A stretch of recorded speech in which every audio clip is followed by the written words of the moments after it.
This is WKYT News at 6:30 on the CW Lexington. Good evening and welcome. I'm Sam Dick. And I'm Jennifer Palumbo. All eyes right now on Hurricane Matthew, the hurricane continuing to churn off the coast of Florida. Let's take a live look. This is Hollywood, Florida right now, which is between Fort Lauderdale and Miami. The eye of the storm is about 100 miles northeast of there. 1.5 million people in Florida have been ordered to evacuate. The governor warned that, in his words, this is going to kill people. It's about as blunt as it gets. Here's the rapid rundown as we track Hurricane Matthew. The president has declared an emergency in Florida and ordered federal aid to help local response efforts. Disney World, other Orlando theme parks, and the Fort Lauderdale airport, pretty unprecedented here, all shutting down. Airlines canceling 1,300 flights scheduled for tomorrow. Now, Charleston, South Carolina, the mayor there wants everyone to leave town. Everyone. As Matthew approaches, the city could see worse flooding than it saw a year ago. The death toll in Haiti, one of the first places hit, has now risen to at least 108, and that number continues to climb. Also right now, dozens of volunteers with Kentucky Baptist Disaster Relief are getting ready to leave to lend a helping hand in Florida. WKYT's Victor Puente tells us how they'll be helping in the Sunshine State. Linemen from the Davis Elliott Company here in central Kentucky will also make their way to Florida. WKYT's Andrea Walker talks to the company's vice president about how they're playing a part in disaster relief efforts. October is actually one of our busiest travel months of the year. There's a lot going on both here in Lexington and in other cities, and of course fall break has an impact as well. And the people in charge of Bluegrass Airport keeping a close eye on the hurricane situation in Florida. It's already affecting travelers heading into and out of Lexington. Chief Meteorologist Chris Bailey has been tracking this for days, and we showed the live look at Hollywood, Florida. You said it's northeast of there right now. Yeah, it is. It's about 100 miles northeast of the Hollywood area, and it's starting to take a little more of a westward jog here over the past little bit. And by computer estimations, those short-term computer models, this may wind up making landfall sometime just after the midnight hour. Here's the storm that over the past 2 hours is starting now to resemble that classic buzzsaw look, and it's a classic look you never want to see, especially with a storm that is now so close to the United States. We're starting to wrap around those thunderstorms across the eye that continues to strengthen just a little bit, and that eye is shrinking. That's a sign that the hurricane may be revving up. 938 millibars, Category 4, winds of 140 miles per hour. What we are dealing with right now is this storm that was going to the northwest, and it was trying to get toward Freeport. But hurricanes, especially the strong ones, can sometimes sense land or the friction coming from land. So watch this loop and notice how it was going toward the island, and then the eye said, you know what, I'm going to take the path of least resistance, which is over water. So it started to head toward the west. And that is obviously where Florida is, so that is going to continue to work its way on toward the west. Now, the outer eye wall is on top of the Freeport area. That eye wall, by the way, has been, or the eye itself has had clearing up to 5 to 10 miles wide so far. Here we go, heading toward the West Palm Beach area, potentially over the next couple of hours. Those hurricane warnings extend all the way up the eastern seaboard as of now, with that track that's going to take it right up the coast toward Savannah, toward the Charleston area, and then it's going to do a loop, and then head toward the Bahamas and maybe Florida all over again. Here's that new computer animation that picked up on this westward jog very, very well. Now watch this and watch the timeline up here. We're at midnight. We are at 1, 2 o'clock in the morning, and just to the north of the West Palm area between Melbourne and Fort Pierce, this model says that's where it thinks landfall will be after midnight, and from there through 6 o'clock tomorrow morning, that just continues to ride the coast. So that's what we're going to continue to see. And that hurricane obviously means business. And when I come back in a few minutes, we're going to break down, guys, what's the difference between a Category 1, a 2, 3, a 4, or a 5. Chris, thank you. Remember, you can track Hurricane Matthew and our weather anytime with the WKYT Weather Plus Traffic app. Download it for free from the app or Google Play stores. A group from a Kentucky church will head south to help feed those affected by Hurricane Matthew. The Kentucky Baptist Disaster Relief will send a mobile feeding unit and its feeding team. WKYT's Victor Puente continues our top story team coverage at 6:30. Once Hurricane Matthew moves out of Florida, some Kentuckians will be heading in to make sure those affected by the storm have something to eat. With Hurricane Matthew approaching, the volunteers with the Southern Baptist Disaster Relief Team aren't sure yet where they'll end up. They know it will be somewhere in northern Florida, but they aren't leaving Kentucky until the storm passes to see where they'll be most needed and to avoid becoming part of those needing help. One of those volunteers tells me they expect to take between 50 and 60 people with them when they head out Sunday. He's leaving from First Baptist Church in Richmond, but those volunteers will be coming from all over the state. They partner with the Red Cross to operate a mobile kitchen that will provide up to 15,000 meals a day. They'll feed those people who've lost homes as well as rescuers who are helping them. That faith without works is dead, is basically the scripture says. So it's putting our faith into action, putting the feet and hands to what we believe as faith is go out and help folks in need. Stinson tells me they'll most likely be set up at a church with the large mobile kitchen they're bringing, but the Red Cross will then take the food that they prepare out into the community using their emergency response vehicles. In Madison County, Victor Puente, WKYT. By the way, you may be wondering, Stinson says their volunteers attend regional training before heading out to a disaster as large as this one. The Davis H. Elliott Company is also helping out with disaster relief. The company is sending linemen from right here in Kentucky to aid in the aftermath of Hurricane Matthew. WKYT's Andrea Walker continues our team coverage. It's easy to take for granted the men and women who keep our lights on. But when disaster strikes, that's when you really start to appreciate what they do. We're usually one of the first people that know that folks in Florida, for example, for Hurricane Matthew is going to be needing help. And as Brian Surrett with Davis H. Elliott Company told us today, Kentucky is already stepping up to help. Davis H. Elliott already has 500 crew members in Florida. They'll get as close as they possibly can to where the storm is expected to hit and then move in to start repairs as soon as the storm moves through. The guys that choose this path for their careers is a different breed of folks. That's because as other people are heading out of harm's way, his teams are heading straight toward the storm. They're going to be working in the worst conditions. There's going to be no power, no hotels. We're going to have electricity. Our guys will be sleeping in mobile sleeping units that are brought in, and they're going to be working 16 hours a day for the most part, and they're going to be working 7 days a week until all the power is restored. But it's a sacrifice they're willing to make to help those in need. Our folks that go out and work these storms, they not only just restore the power, they help the communities that they're in. And one of the main reasons they do that is they would expect the folks that do this kind of work in other parts of the country to be here for them and help their families if they were in need. In Lexington, Andrea Walker, WKYT. Davis H. Elliott Company expects to send more than 1,000 crew members to Florida by this weekend. If Hurricane Matthew is as strong as expected, crew members will be away from their families for at least a month repairing storm damage. And still ahead, we'll break down the news about Hurricane Matthew with Chief Meteorologist Chris Bailey. A traffic stop in Laurel County led to a dangerous police chase ending in a crash. Deputies arrested 32-year-old Jeremy Bowling last night off Kentucky 490 just north of London. They say Bowling was driving recklessly, and when a deputy tried to wave him down, he took off, passing vehicles in the oncoming lane, nearly hitting some of them. Police say Bowling then crashed into a ditch before running off without his shoes down railroad tracks. The deputy that had been pursuing him eventually caught up with Bowling. He's now facing a lot of charges, including DUI, reckless driving, and evading police. A big announcement today for the city of Berea. U.S. Agriculture Secretary Tom Vilsack visited Berea College. He announced $400 million will be used to help reduce poverty in some of the nation's poorest communities. The money will be spent on public safety facilities, education, housing, health care, and more. And they are going to have to go make the right decisions and find the right kinds of facilities. So what we know is that they will spend this $400 million. Well, $85 million of it is here in Kentucky. Earlier this year, the city of Berea received a $10 million USDA loan to renovate and expand the city hall and public safety facilities. Bluegrass Airport juggling a busy October season and Hurricane Matthew flight cancellations. Chief Meteorologist Chris Bailey joins us in less than 3 minutes to discuss where the storm is headed next. Then UK quarterback Steven Johnson is getting ready for his second start this season. Dave Baker has the latest in the sports buzz.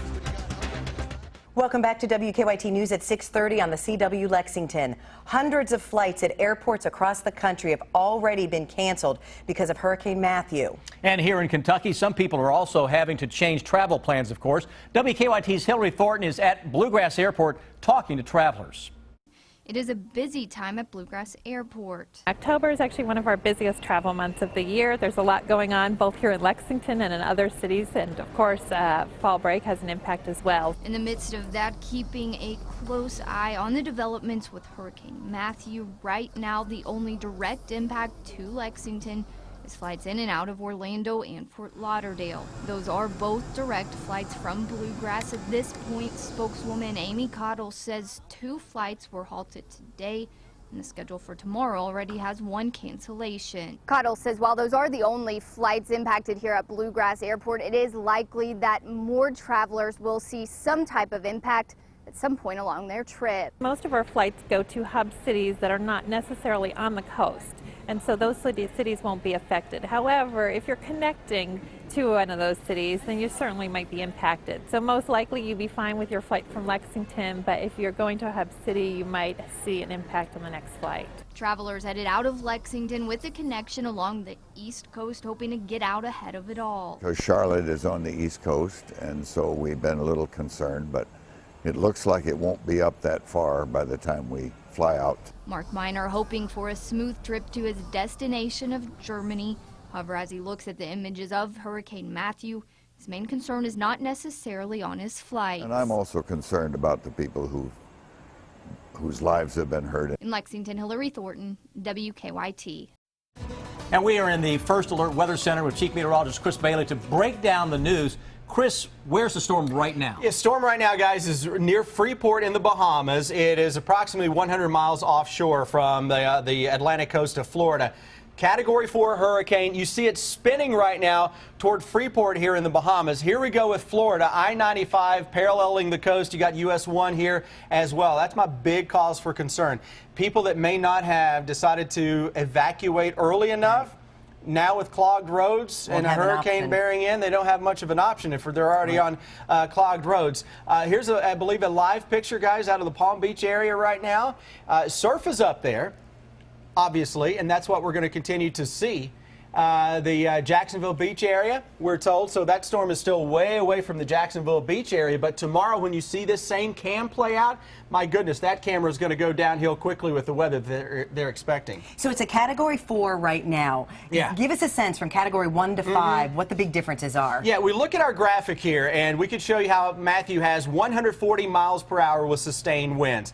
That places it in what is known as a Category 4 hurricane. We measure hurricanes based on the wind speed, the hurricane wind scale from Saffir-Simpson scale. Those are the 2 folks that created this wind speed scale. And here's a little map to illustrate that. A Category 1 typically has winds up to 95 miles per hour. It doesn't do a whole lot of damage. But look at where you can get the extent of damage. When you start to get those winds around 100 miles an hour or a little greater. Now, to be classified as a major hurricane, which obviously is what we're dealing with right now, you got to be a Category 3 or greater. That's winds up to 129. Here's where Matthew is. It's a Category 4. 140 miles an hour, so it's firmly in the middle of what is classified as a Category 4. That can bring just catastrophic damage.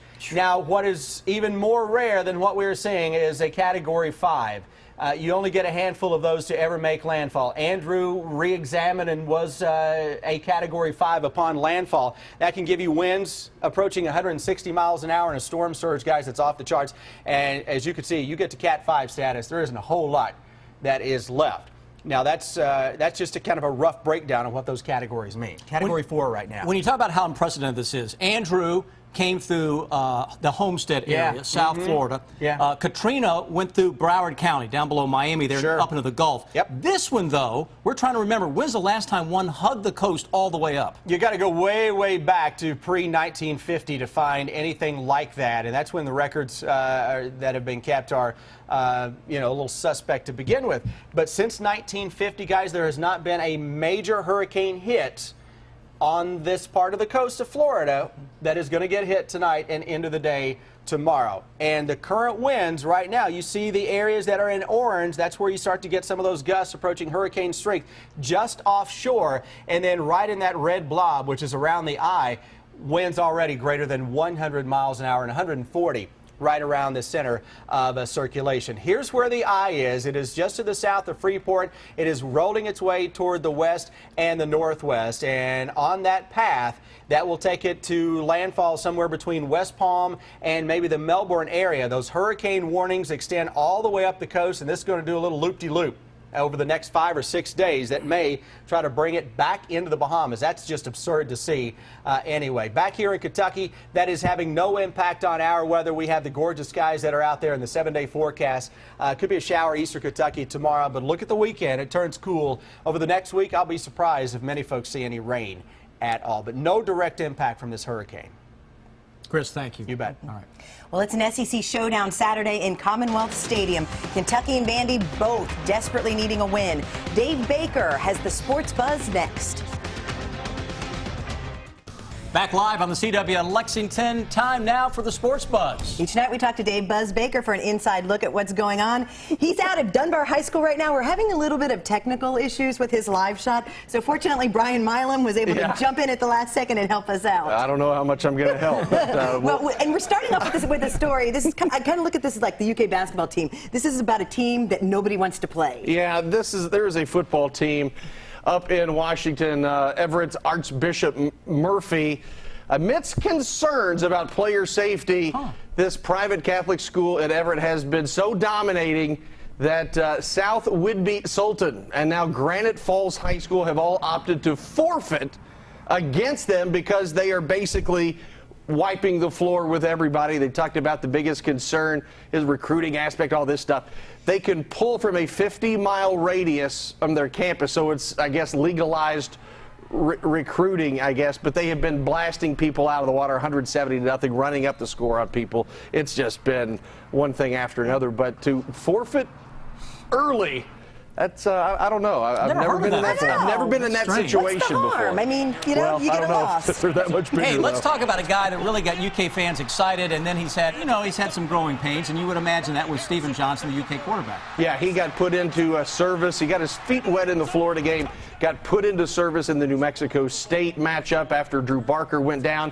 He's had a problem holding on to the football. Yeah. He's had 5 fumbles in limited action, and yesterday we heard from Darren Henshaw, quarterback's coach, and he kind of gave his own shuck and jive type of thing. He said, he's trying to do this and do that, and he's trying to make plays that he's not able to make at the SEC level. But he was playing Alabama, and they are geared towards doing exactly what they did to him. So yeah, they're not too bad. Better luck against Vandy. Yes. Last night, this was great. Madison Bumgarner of the Giants beating the Mets 3-0 in the wild card game and getting a home run, a 3-run homer at the top of the ninth. Madison Bumgarner has gone off the charts. 97 in the third career postseason innings. He has a sub 2.0 ERA, 1.94, and it's got to be the greatest pitching performance in postseason history of all time, and we're seeing it now. All right, now we have the catch of the day. Take a look at this. Yeah, you may have never seen a catch quite like this. Wide receiver for the Pro Titans of the WCFL Youth Football League. Down in Wellington, Florida. Is that not the greatest sleight of hand trick? Houdini would be. See, this kid has got NFL talent written all over him. Not only does he stop it, he juggles it, he brings it around, and then he gets up to score. That may be the greatest touchdown in the history of football right That's there. fantastic. Brian Milam, thank you. Hey, what about your boy? Yeah, there you go. Thank you. All right, ahead tonight here on the CW Lexington, an hour of Family Feud is next. Then at 8 and 9, one of iHeartRadio Music Festival shows, followed by Jeopardy at 10. And over on WKYT, NFL Thursday night kickoff starts at 7:30. The Arizona Cardinals taking on the San Francisco 49ers. 3 hours of Thursday night football starting at 8:30, followed by WKYT News. Take a look at this. 3 eastern Kentucky counties have taken old railroad tracks and turned them into a trail for cyclists, walkers, and runners. And you've been there. Oh, I loved it. I was on the bike. Loved it. The Dawkins Line Rail Trail stretches 18 miles. It runs through forests, fields, narrow places lined with rocks and cliffs, and the backyards of some small clusters of homes. The rail trail means a lot to the people who live there. Oh, it's awesome. I'm very proud of this trail. It's just a great thing. It brings in we meet a lot of people from all over the world. I've met people that come here from Wyoming, New York. You'd be surprised. You know, I'm really proud that they've got that, and they keep it up so well, you know. Do you have to be an expert cyclist? The rail trail also extends into Breathitt County. Part of that is still under construction. All right, we're joined by a special guest making her live TV debut right now. This is my daughter, Anna. Her brother and dad were actually supposed to be in Fort Lauderdale today. Because of the hurricane, they decided to drive to Chicago. But Anna and I are getting ready to go to Ragtime next. There you go. So Anna, you're in a much safer place here than going south. Send the guys away, right? Yes. There you go. Girls' night out. Hey, by the way, Hurricane Matthew continues to spin just off the Florida East Coast, coming up tonight on WKYT. After football, guys, that storm may be close to making landfall, and we'll give you a bird's eye view of it.